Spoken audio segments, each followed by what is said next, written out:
Tonight we're pleased to welcome back Boston University journalism professor Lou Ureneck, author of Cabin, Two Brothers, a Dream, and 5 Acres in Maine.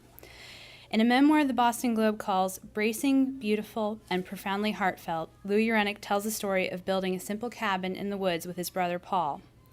Exploring the complexities of family, the satisfaction of building with one's hands, and the restorative power of nature, Cabin becomes a metaphor for life along the lines of Thoreau's Walden. Lou Ureneck's first book, Backcast, Fatherhood, Fly Fishing, and a River Journey Through the Heart of Alaska, received the 2007 National Outdoor Book Award. Ladies and gentlemen, please welcome Lou Ureneck.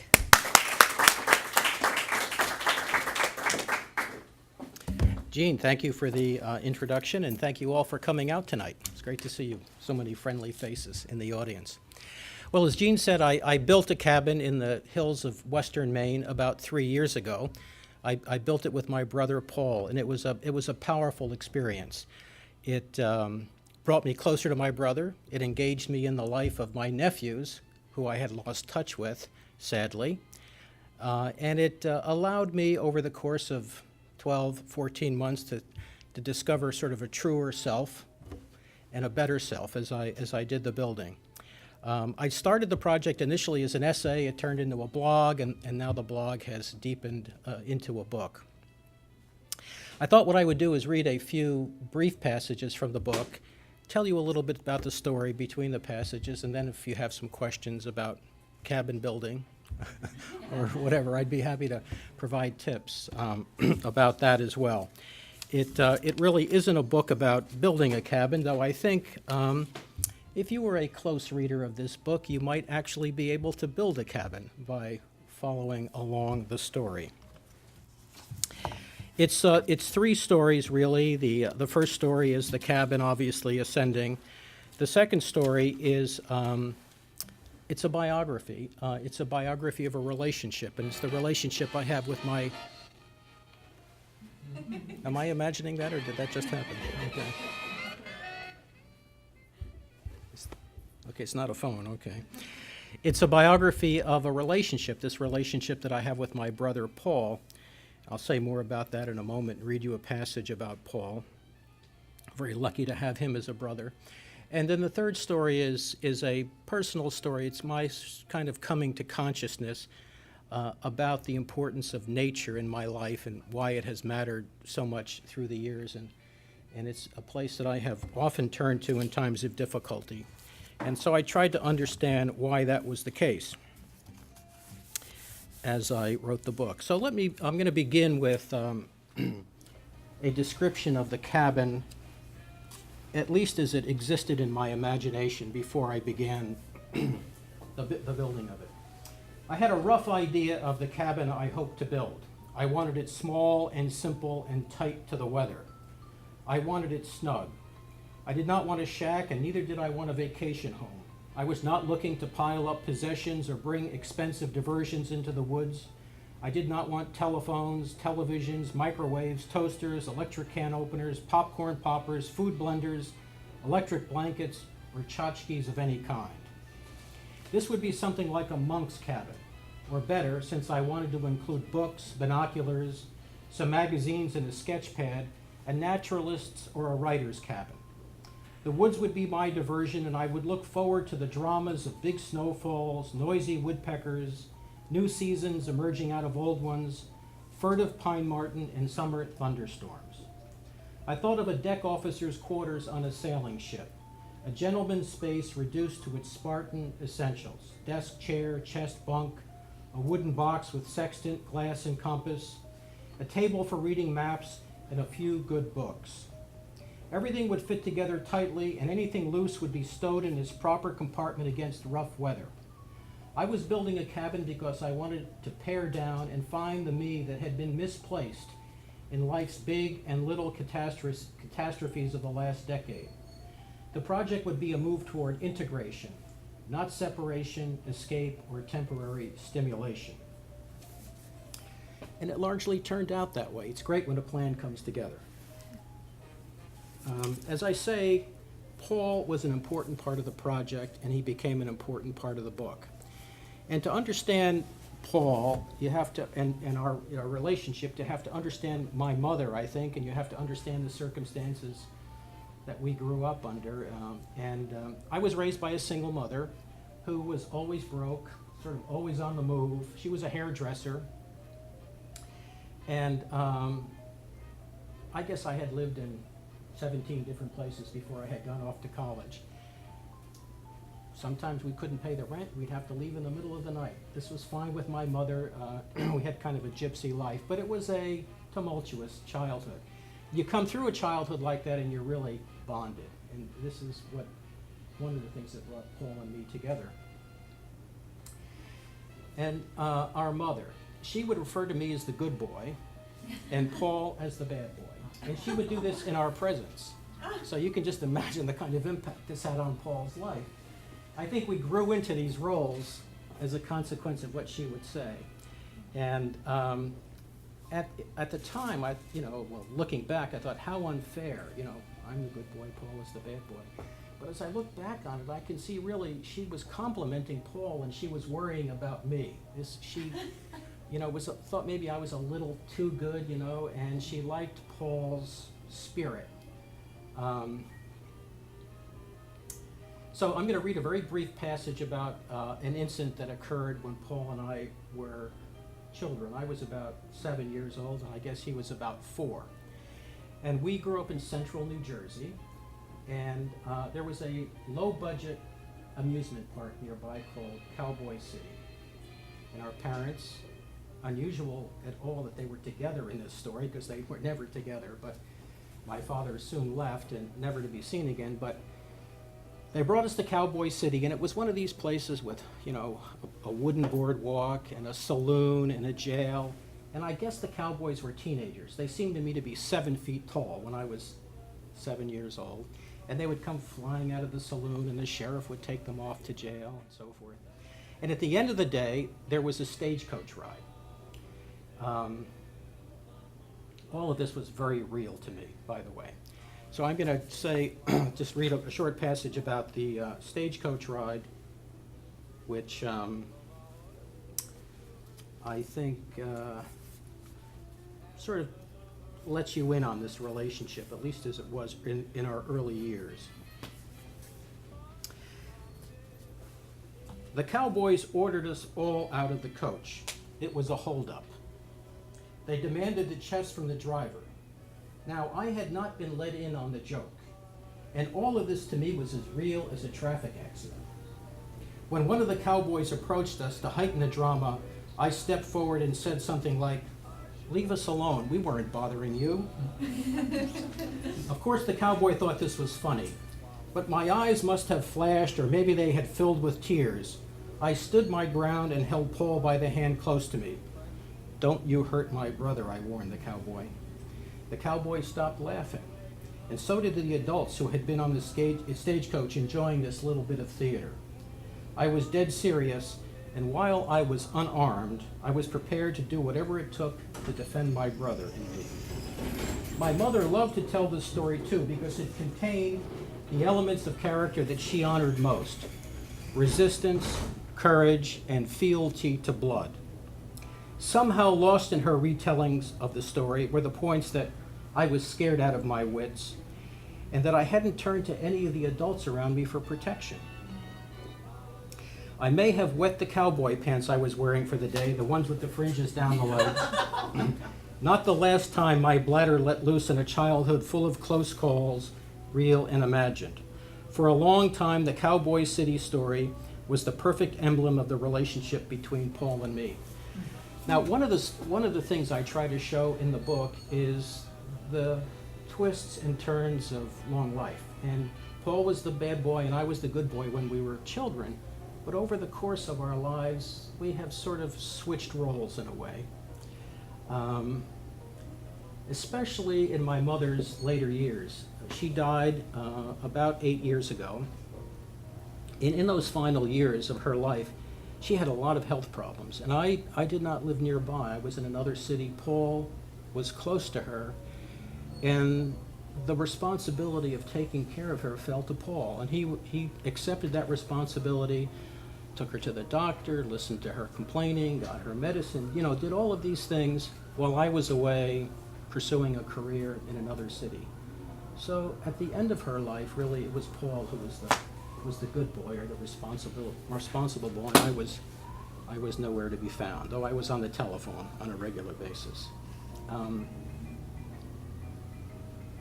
One of the things that the cabin allowed us to do, lots of quiet time working together. And I think men need a lot of quiet time so they can say a few things over the course of the day. You know, Paul and I would work for days together, and sometimes we'd talk and sometimes we wouldn't. It gave me an opportunity to talk to him about our mother's death and the respect that I had for him for coming through the way he did, and an apology really for not having been there in the way that I should have. But Paul, being Paul, said, not a problem, you know. He was very graceful about it. I want to read some other sections of the book. One of the things that the book allowed me to do was to appreciate and linger on nature, descriptions of nature. It was something I really enjoy and was very important to me. Perhaps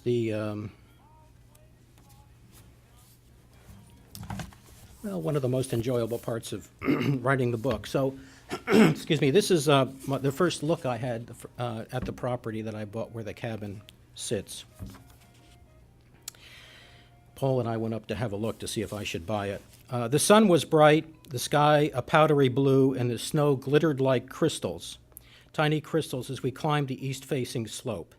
The woods were silent except for our huffing and puffing. Neither of us was in great shape. Both of us could have stood to lose 20 pounds. The only exercise my work had afforded was pacing back and forth in front of a classroom. Paul is stockier than I, but neither of us makes a delicate presentation. We both have dark hair and broad faces and mustaches that give us an unintended, intimidating look. I remember a friend once remarking, when he saw Paul and me talking privately in the back of a room, "Looks like the Archduke may be in for some trouble." Our snowshoes bit the snow in small steps and sunk a few inches in the plump fluff as we put our weight down from leg to leg. The snow sighed with each press of the snowshoes. We made a trail of overlapping webbed ovals and followed the flags that marked the property's boundary up the hillside. We crossed a single set of deer tracks, heart-shaped and distinct in the snow. Later, a bobcat track wended along a trail stitched with the prints of a snowshoe hare. It's no small thing to see the mittened shape of a bobcat pad. Both animals had been walking, not running, separated by hours or minutes, and I guess the hungry cat was stalking the hare. I looked ahead but saw no signs either that the hare's tracks were lengthening into a panic dash or that the cat had crouched ears back to leap. I was taking no sides in this tale in the snow. I simply read it as a poem pressed in the winter page. After that walk, I was determined to buy that piece of property. This shorter passage about the first night I spent in the cabin. The cabin had no roof on it. My favorite part of building the cabin was assembling the timber frame. We built this cabin in the old colonial post and beam style. Come on in. In which we fitted the big timbers together with mortises and tenyons. It was essentially, the frame was a kind of piece of furniture, no nails, wood fitted together with these old-fashioned joints. And the frame of the structure, for me, is the most beautiful part of it. I loved it. I hated to put a skin on it. I hated to put clapboards on it and put a roof on it.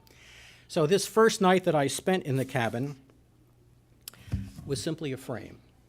And it was in early April. It was a cool night, beautiful night, and I had taken a walk, and I was heading back to the cabin where I would spread my sleeping bag out on the deck.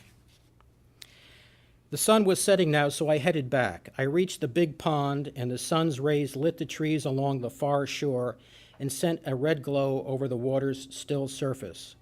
Once again, I witnessed that incredible bowl of light, this time as it was rapidly losing its luminescence, like a gas lamp that has been shut but whose glow takes a few seconds to extinguish. I returned to the cabin, taking my time along the way to examine the hillside. I arranged my sleeping bag and slipped into it. The deck was hard, but at least it was flat and without rocks, as there would have been had I been sleeping on the ground.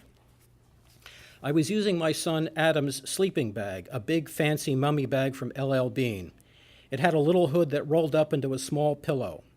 The peepers were singing loudly, and occasionally I felt a cool puff of damp spring air come up from below when the wind lifted. The air smelled of wet, thawing ground and the new season.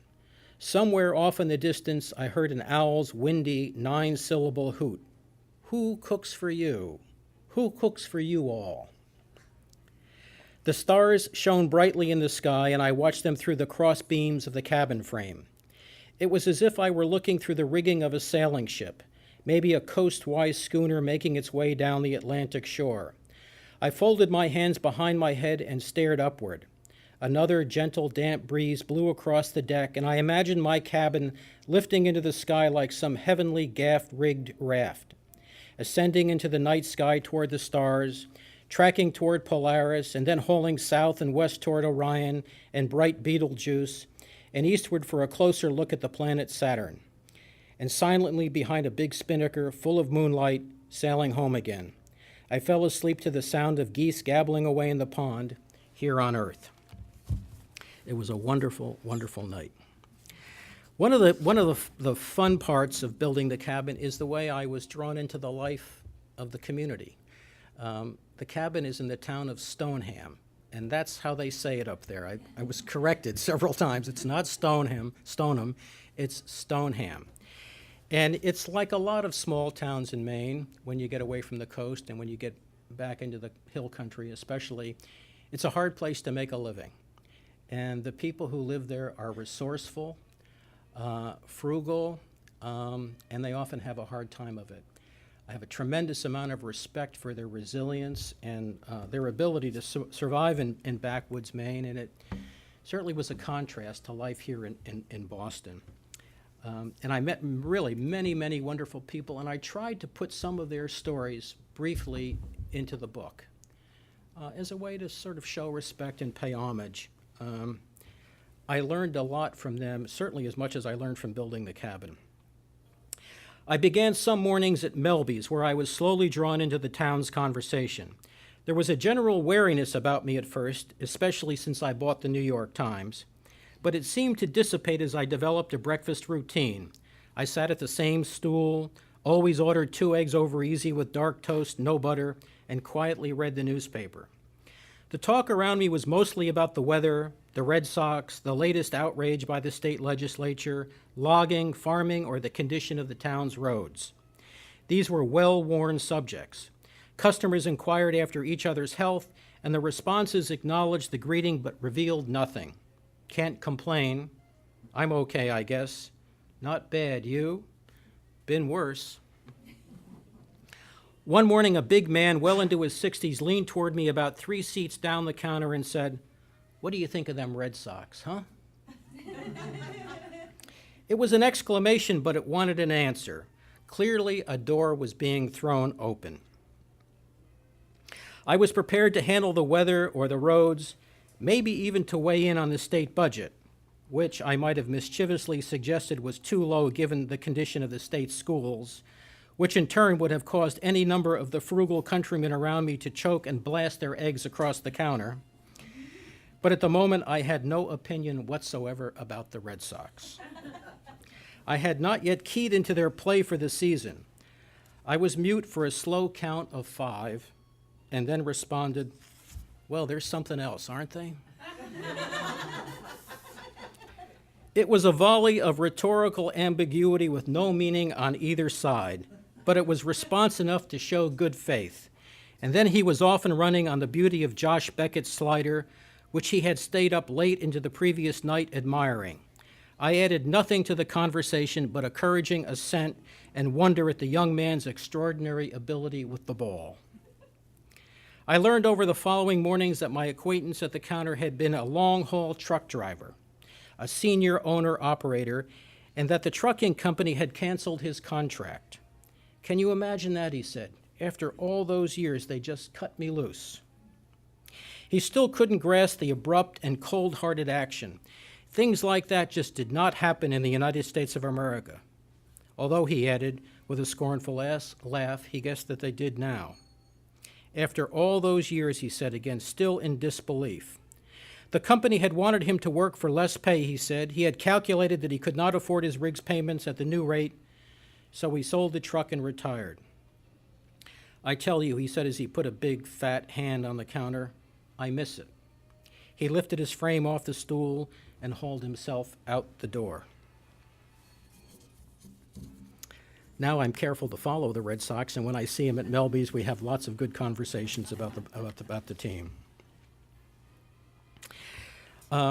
As was the case in my first book, Backcast, I was surprised as I wrote this book as how I was kind of drawn back and back and back into my childhood.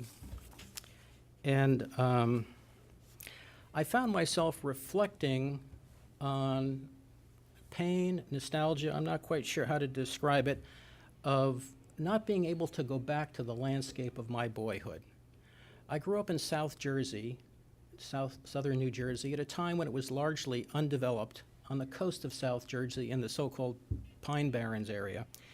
It was a great place for a boy to grow up.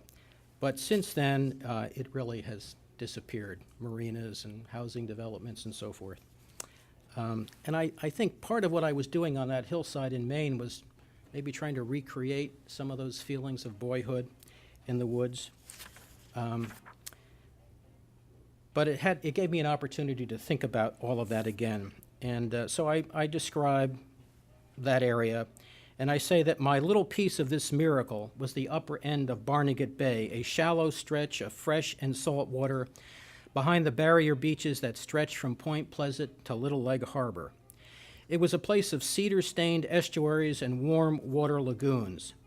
The bay was inhabited by blowfish, blackfish, bluefish, striped bass, fluke, mummy chugs, minnows, spearing, flounder, herring, and garfish, all of which were a focus of my predatory impulses as a boy.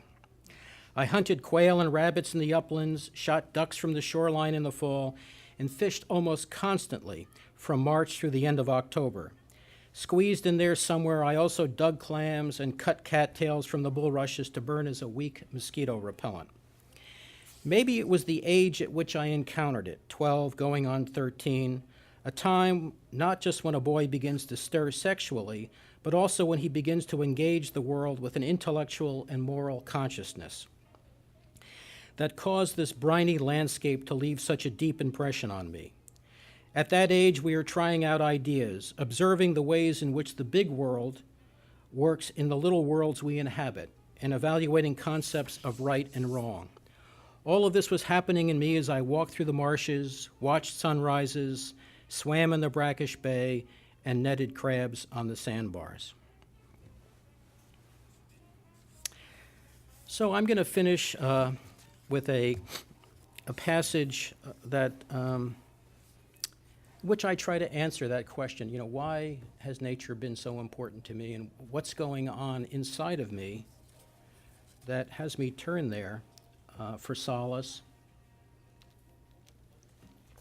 and healing and so forth. And I should say that the impulse to build this cabin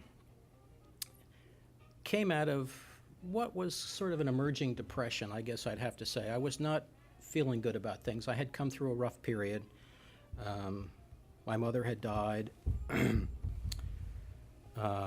had some health problems, and all of which are solved now. But I was looking for something that really would put me back in life's good graces, a way to get a traction on the next turn in life, and the cabin seemed like the right thing to do. It was outdoors, which I love, and it was building, which I love.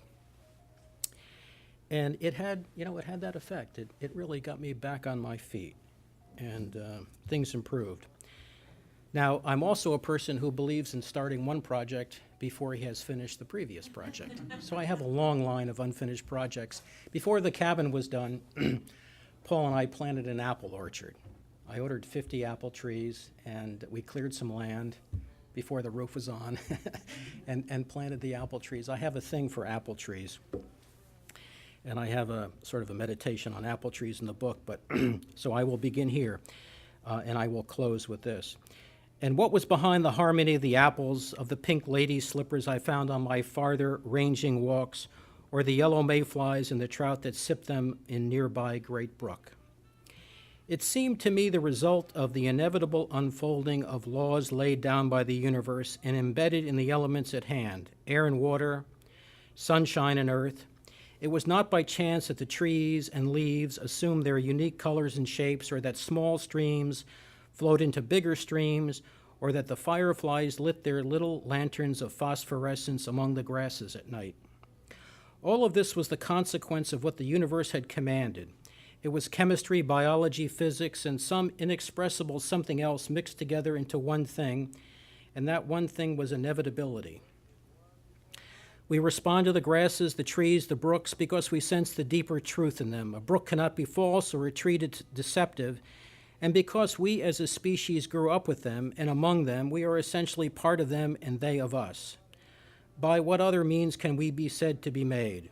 What is evolution but the interaction of our potential with the reality of nature? The apples, the leaves, the mayflies, the trout, they express the harmony of nature as well as the miracle of nature. We are included in this miracle, and the surprise would be that a separation from nature would result in anything but alienation from our deepest and earliest selves, and that a reconnection would be anything but a sense of coming home.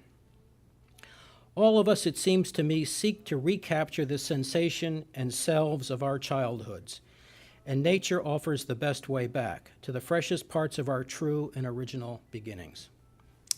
So thank you, and if you have some questions, I'd be happy to take them. Yes, Mitch. You came up as a journalist at a time when the teaching was the story, you're not the story. Exactly. And yet you've written two beautiful memoirs. Was it hard to reveal yourself the way you have? Great question. And the blessing or the curse of my journalism career was that it was 98% as an editor. And so I was not every day writing hard news stories in which I tried to keep myself out of them. And so that probably accounts for this duality, journalism career and personal writing. It was not hard for me to write in the first person. It's actually more comfortable for me, and I find that I sense myself getting closer to the truth, and I'm more fluent and so forth in the first person. Unusual for journalists, but I think it's especially true for reporters as opposed to editors. Right? Yes. Lou, maybe you covered this, and I apologize, but on that point, you started writing a blog, Mm-hmm. which was really about the cabin. Yes, right. Which was what I would think would be fairly straightforward. Right. But at some point you decided to do the book. Right.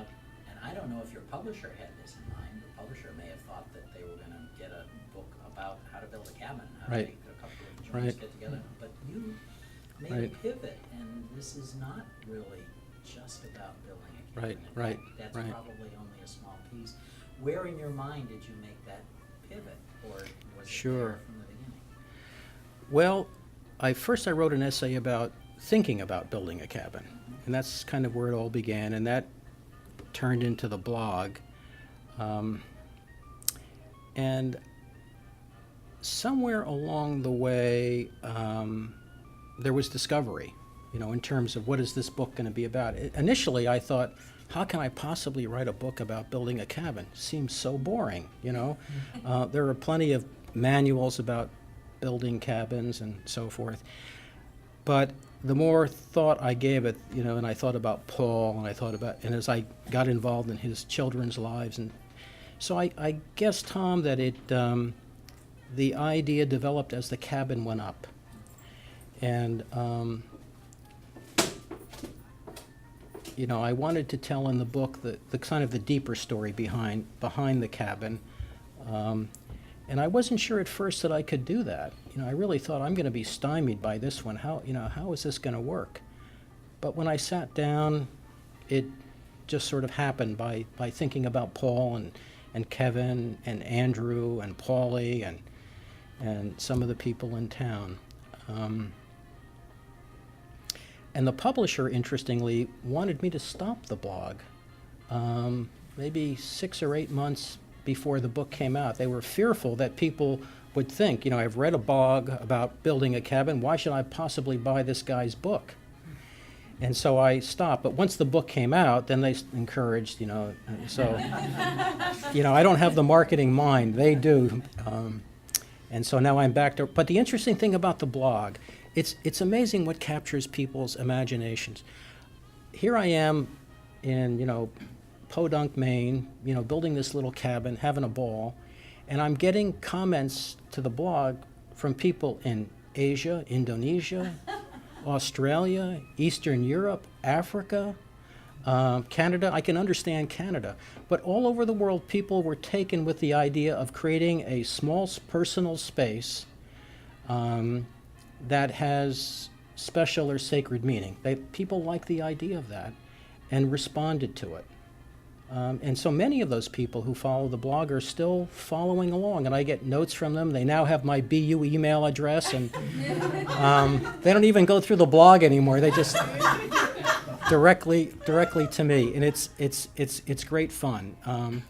This idea of a place apart from our regular life, a place where we can project who we think we really are or want to be. Holds a lot of appeal to people. And that's essentially what a cabin is, I think. A cabin is a lot of things, but that's one of the things that it can be, is a special space.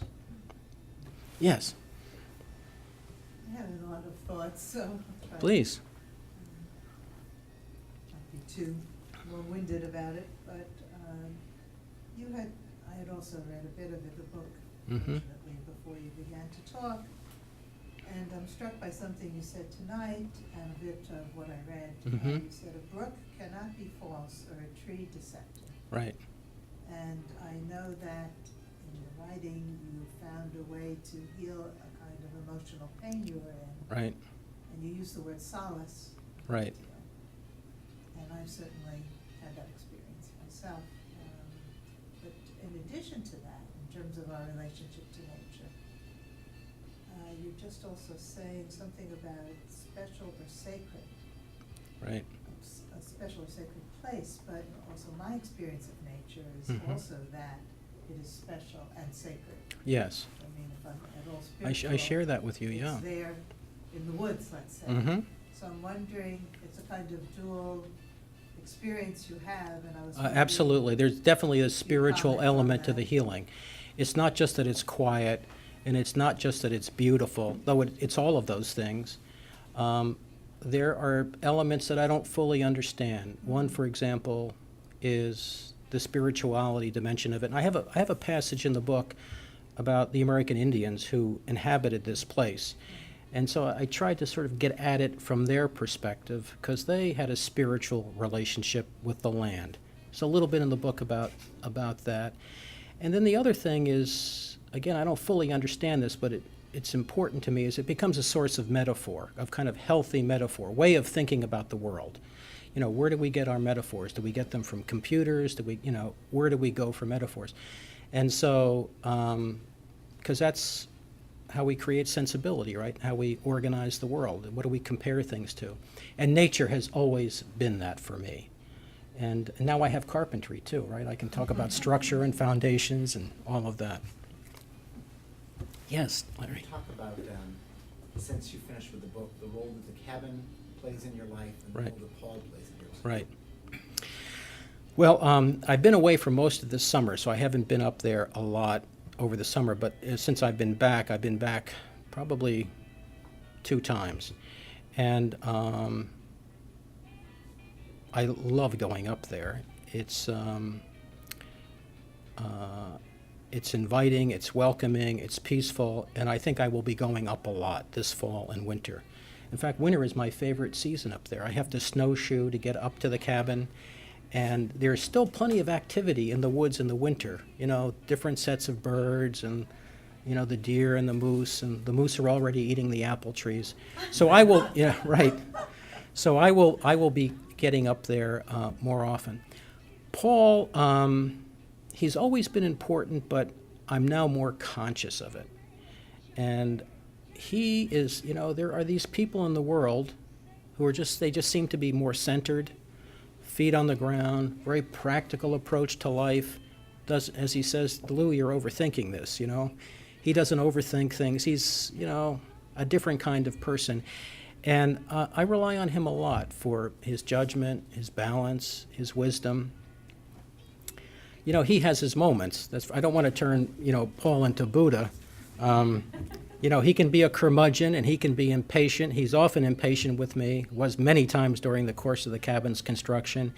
And, he can be a little crazy, too, on his Harley without the helmet and all of that. But he is definitely reliable. And I know he is there if I need him. And so, I want to be there for him if he needs me as well. I really like being engaged with his kids. My kids live far away, and so I see them, but not enough. But I can see Paul's children frequently.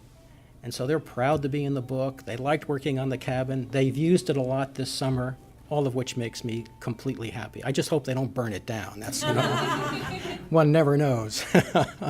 Yes, Ted. You and I share a lot in common. You bet, absolutely. I kept thinking of you as I was talking about And nature. I thought about you working on this as well.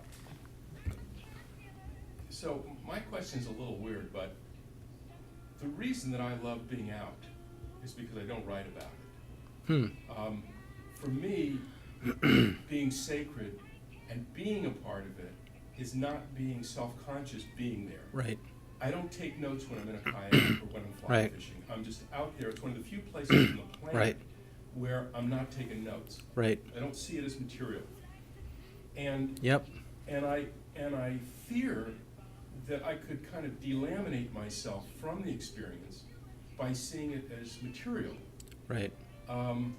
Is that something that you confronted, thought about? How did you Sure. reconcile yourself with it? This is the one thing we don't have in common. We have 95, there's everything else, but I would enjoy nature less if I could not write about it. And somehow putting into language what I see and feel, I don't know, it's like writing a love poem. Maybe you fall more in love with someone if you write them love poems. And so I'm not consciously gathering material, taking notes and so forth. But writing about it deepens it, makes it better for me. There are two things, and I've kind of discovered the second thing related to this, is I find that I don't like to go fishing alone anymore. I used to love to, when I was a kid, I just was on the water all the time. And even as a young man, fish, fish, fish, fish. But now I have no interest to go alone. And if I don't have my son or my brother or somebody to go fishing with, I won't even go. So it's a little bit like the writing in a way. It's the company of somebody you care about, and also this ability to reflect on it in language definitely brings me closer to nature and makes it something I appreciate more deeply. Can I just ask one of Sure, of course, So absolutely. we're of the same age, Right. basically. Yep. And you've invested all this time and energy building it. Right. My place, because I'm 61, I Right. look at it and I realize genuinely, I know this sounds like cliche, but I don't own it. I'm a tenant on the land. Right. And I will be gone, and it will Right. be there. Do you see that when you're there as well? Do you feel that? I actually Yes. provide some comfort for you. Absolutely, I do. And two thoughts on that. So one is I think of it as sort of family property. I don't even think of it as property, but I think it is sort of family experience. And so it belongs to my brother, it belongs to my nephews, it belongs to my son, my daughter. Whoever wants to use it and appreciate it, it's theirs. I don't need to own it as such. And now I lost the second thought. And I can't remember what it was. But no, I don't really think of it as something I have to have. darn, I wish I'll think of the second point, but no. And again, the Indians, it was interesting to sort of reflect on, for them, possessions was weight, and weight was a lack of freedom because they like to move around. And so, as we get older, we, think about that a little bit. What's weight and what's weightlessness? Sort of like the unbearable lightness of being. It sort of takes us into a contemplation of love, but I don't feel that I need to own it, for sure. Right. Yes? I'm curious a little about the writing process, particularly on the nature essay. It had a different feel to me than some of the other stuff that you Yep, read. right. And I wondered, were you writing that like in the cabin underneath the Right. rack? Sure. I wrote half of the book in the cabin and half of the book at the Lovell Public Library, where there's some nice, comfortable chairs. I started to go stir crazy writing the book in the cabin by myself all the time. The nature writing definitely comes more easily to me. It just sort of flows out. And I have to work more when people are in it. So, I don't know what accounts for that. But the book was written up there. It was, half of it in the cabin, half of it in the Lovell Public Library. And, the great thing about writing is, and I'm sure this is true for filmmakers and photographers, anybody who represents reality, is you get to linger on the things that you care about, right? So if you really care about trees, or if you really care about a person, you can give that thing your undivided attention in prose. And, this is a wonderful gift for us who want to be writers, right? So this is part of what I'm doing. I'm lingering on things that I care about in the book. I want to Sure. pick up on that a little bit. Ted, your question Yes. interests me because you described rolling out the sleeping bag. Yes. Getting in that sleeping bag and the making the pillow and putting your hands Right. behind your head and looking up. And I can't help, if I was doing that, my brain would be saying, oh, okay, gotta remember this. Gotta remember putting my hands behind Right, my head. I right. gotta remember all this. Right. Observing the world so that it would, and I think that's what you were Right, talking about. right. Does that then somehow change the very experience there? So how do you it's not Yeah. as if you were then gonna write a note, I just put my hands No, behind my head. no, and no. I see the stars. Right. It looks It's like a sailing sure. ship. That's a good question. For example, right now I can't remember where I left my jacket, and I don't know where my keys are. And where did I park the car? I forget meetings. There are a lot of things that I cannot remember, but there is something up here that is a movie camera for nature, for these experiences. This was really vivid in the case of writing Backcast. And I can play that tape back without really I'm not conscious that I'm taking the film, but when I sit down to write, I can play it back, and I can remember a lot of detail about the texture of the wood and the feel of the air and where the stars were and how the beams blocked it. I can see it right now in my mind's eye. So I have a memory for that. Not terribly practical. I wish I had a more practical memory. But I'm not consciously thinking, oh, I got to remember that and this and, and all of that. Just when I sit down, I'm able to revisit those memories. And of course, memory is a tricky thing, and this is one of the tricky things about memoir for a journalist, what's true. Memory is hugely distorting. And, if you have an argument with somebody about what happened, it's amazing, what you remember. A bomb goes off on a street corner and there are 20 people, there are 20 different stories. Everybody experiences it differently. And so, this great memory that I'm describing to you, the camera, who knows how it's distorting things, Do I remember those stars more clearly than they really sparkled because I want to remember them that way? I don't know. But it's the way I remember it. So that's the best I can do. But it's definitely at the time not a self-conscious. I even have a section in the book where, I do have this I sort of dissolve into the experience when I'm outdoors. Ted, you probably feel this as well. you're in your body, but you're not really in your body. You're just kind of taking all of this in from some high place or something. So it's not self-conscious. It's funny, when I get up there, I'm blind. I don't see anything for at least 24 hours because they bring in all the crap from Right. the city and the stress and everything. Right, right, And I'm totally blind. My eyes are seeing things, That's but interesting. they're not registering. right. And what I do, I dive into the pond, and Ah. the shock of the cold water Right. gets the crap off. Literally, Yeah. literally dive into Yeah. the pond. But until I do that, or until a sufficient passage of time, I'm oblivious to Right. anything and everything. Right, And I don't, it bothers me, especially Right. when I don't have a lot of time with it. right, right. Well, I actually think your reaction is a healthy one. I learned as a child to compartmentalize. These people are arguing and fighting at home. That's a box. Can't pay the rent. That's a box. And so you put these things in boxes and you put them over here, and then you go live your life. Either a fantasy life or whatever. And so I still do that. I have tremendous powers of compartmentalization. And so when I go up there, everything gets in the box, and I'm not bringing it with me.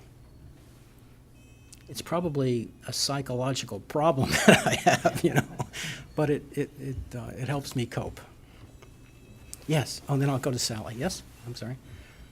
Okay, well, you were speaking about integration Mm-hmm. and how the building brought together your experience from the past, the Right. various strands in your life Right. that you're attempting in some way to knit together through this process. Right.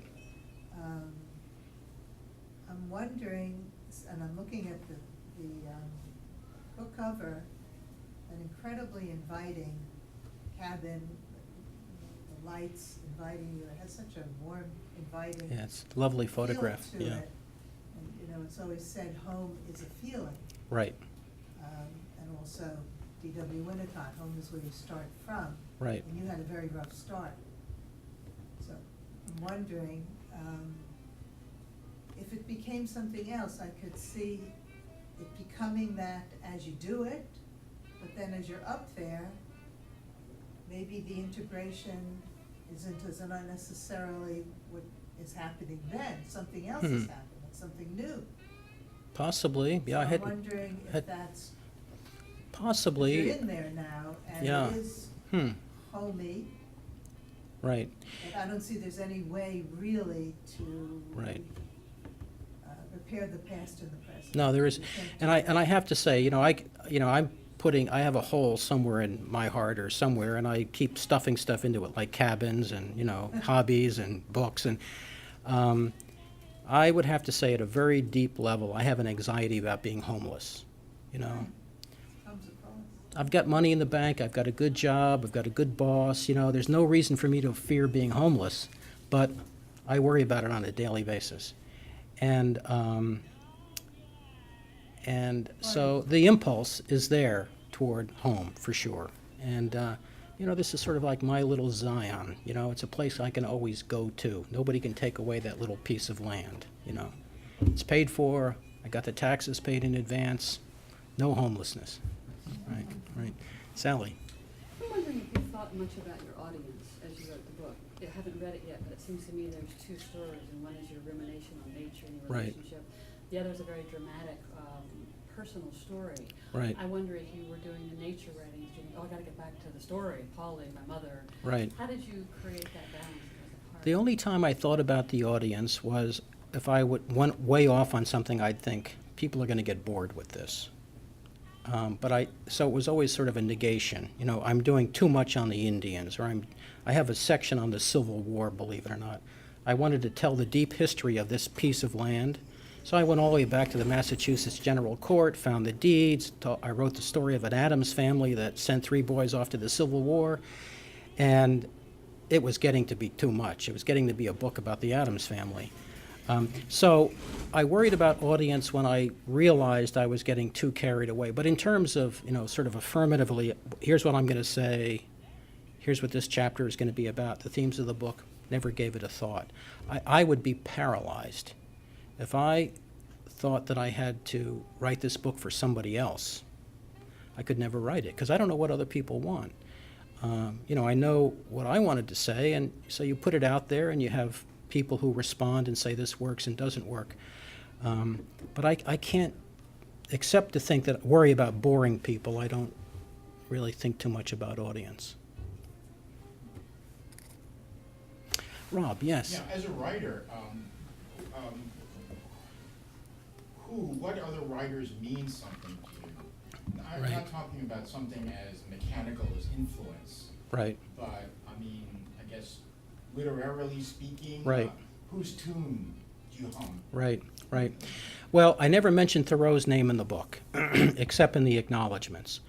If you're going to write a book about white whales, you probably should mention Herman Melville. I was in Cambridge at a party, and I bumped into a friend, Justin Kaplan. Some of you may know Justin Kaplan. He's the 19th century biographer, very eminent guy, Walt Whitman, Mark Twain, and so forth. He knows the 19th century. And he said, "What are you working on?" And I said, "Well, I'm building a cabin in the woods. I'm going to write a book about it." And he said, "It's been done before."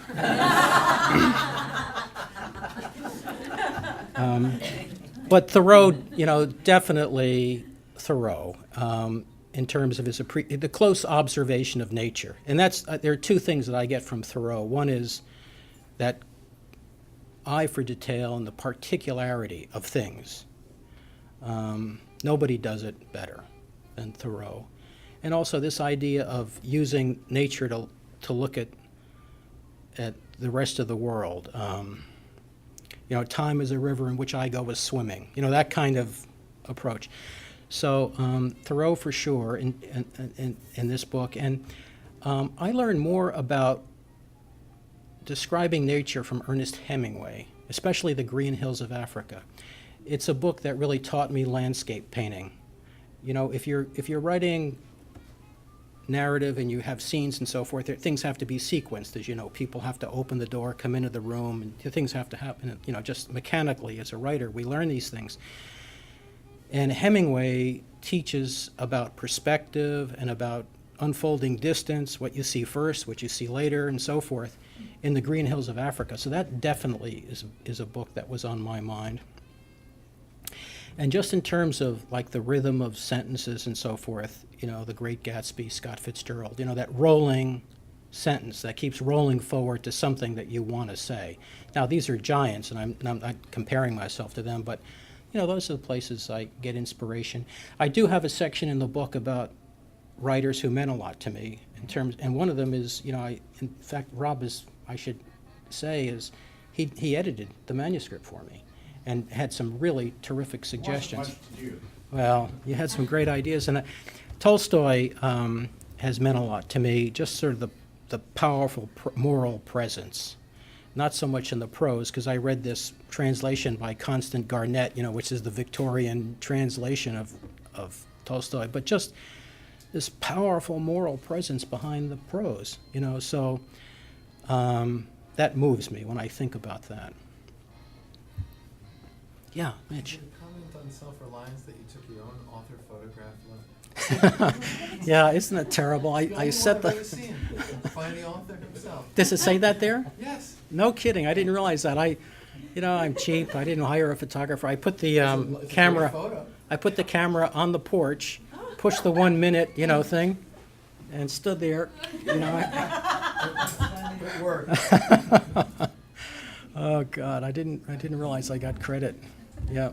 So photography, I'm not so good at it, but thanks for I didn't realize that. Any other questions? This has been great. You've really had some terrific questions. Okay, well, thank you very much. I appreciate your coming out.